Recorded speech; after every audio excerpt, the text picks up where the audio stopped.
Azadlıq qəzeti Azərəsrət. İcazə versəniz, mən sizə bir neçə sual verirəm. Buyurun. Azadlıq, Azər müəllim. Azərəsrət.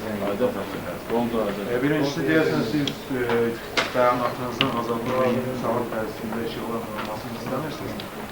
Arzu eləmək istəyək. Öyle şey yoxdur. Çünki hamıya paylanı bizə verilmir. Birinci sualım onunla bağlı ki, dünən də Nizami Süleymanovun mətbuat konferansında səsləndi bu fikir. Prezident aparatının tapşırığı ilə yeni namizədlərin irəliyə sürülməsi bununla bağlı münasibət. İkinci, Heydər Əliyev hakimiyyəti dövründə siz Milli Məclisdə səhv edəmirəmsə bir vəzifə tutursunuz.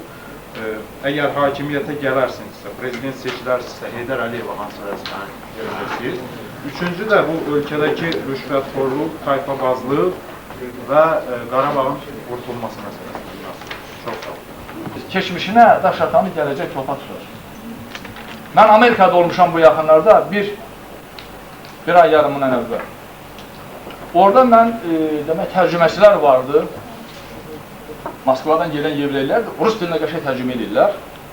Biz arada belə çıxırdıq, özdə ən məsul idarələrdə idi, ixracatla əlaqədar, qanunvericiliyə əlaqədar olan məsələlər. Sual verdim ki, bu Vaşinqtonda nə üçün belə kapital, böyük kapital binalar var, əsaslı binalar var.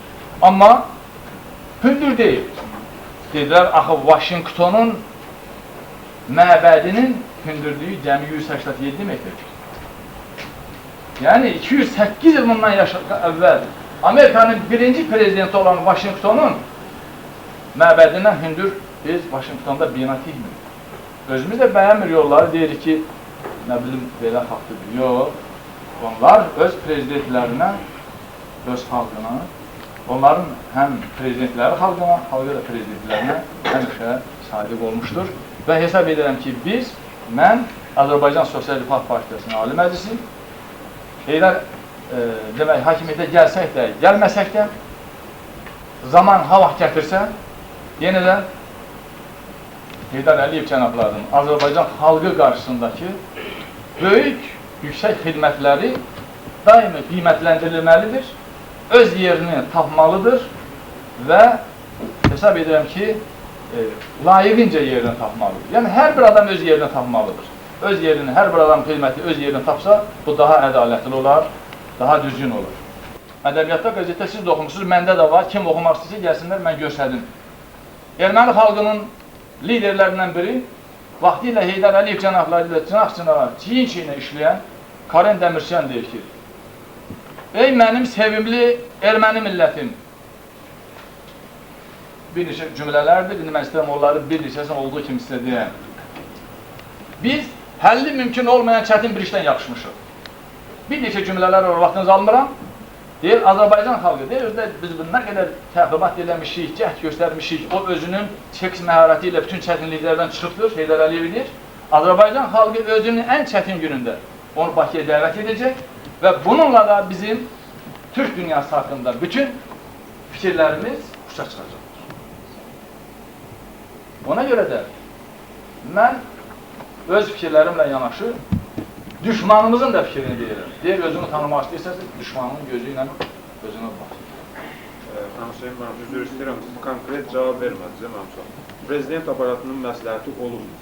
Dedim, olmuyor, inkar edirəm, mən dedim. İkincisi, Heydər Əliyevə hansı vəzifə verərdiniz? Yəni, siz prezidentsiz, bəli. Heydər Əliyev də bir vətəndaş, yaxud... Mən əgər prezident olaramsa, mən bilirəm ki, o prezidentin özünün ətrafında bir yox, arz edərdim ki, onun Heydər Əliyev cənabları kimi istər parlamentdə, istər kabinetdə, nazirlər kabinetində, istər müxtəlif sahələrdə minlərcə vətənpərvəri olsun, müşaviri yox, vətənpərvəri olsun, vətənpərvəri. Xahiş edirəm, mənim sözümü, xahiş edirəm, öz sözümü yazma, bax yazır. Heydər Əliyev, mən hesab edirəm ki, sənin dediyim ehtimal, mən özüm də qəbul edirəm, çox azdır ki, mən prezident olaram, Heydər Əliyevə vəzifə təklif edərəm, bunun ehtimalı çox azdır, amma, ha vaxtsa mənim, deyirəm, yaxşı qulaq asın, ha vaxtsa mənim hakimiyyətdə olaramsa, çünki siyasi partiya bilirsiniz, kiçik müəssisə deyil ki, istehsalla məşğul olsun, nə bilim, ticarətlə var. Siyasi partiyanın əsas məqsədi sivil prinsiplər əsasən hakimiyyətə gəlməkdir.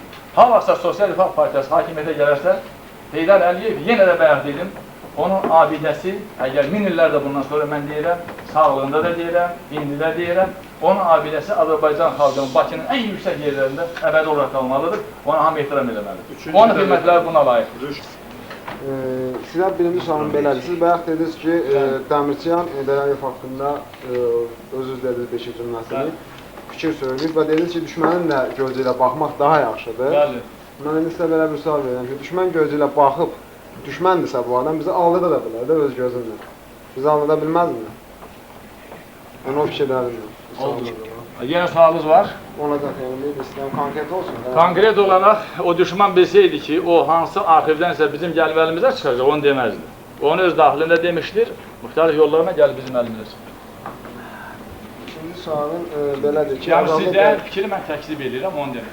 Azadlıq Qəzetinin müxbiri sizə sual verir, Heydər Əliyev vəzifə verəcəksiniz. Hansı vəzifəni verərsiniz? Siz prezident olsaydı. O Heydər Əliyev prezident olub sizə Milli Məclisin aparatında işləyirsiniz.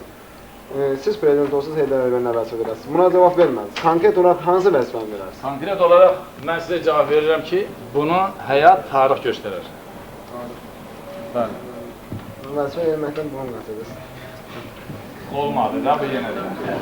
Və bu mənim sözüm, mən sizin sözü demədim, o mənim şərh verməyə ixtiyarım var, nə hərdəsə, zaten. Şərh vermək yox, bunu hər şeyi həyat göstərir. İndi bir də bir sualım da, bayaq özünüz dediniz ki, deputat seçilməyə gücünüz satmaq. Bəli, özünüz dediniz. bəli. Deputat seçilməyə gücünüz satmaqsa siz necə prezident seçilə bilərsiniz?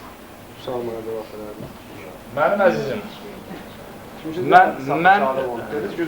mən əgər deputat seçilməmişəmsə, deməli, mənim 95-ci ildə məndən qüvvətli bir nəfər deputat seçilibdir. Bunu etiraf eləyirəm, seçilibdir. Amma 95-ci il deyil, 98-ci ildir. Başa düşdünüz?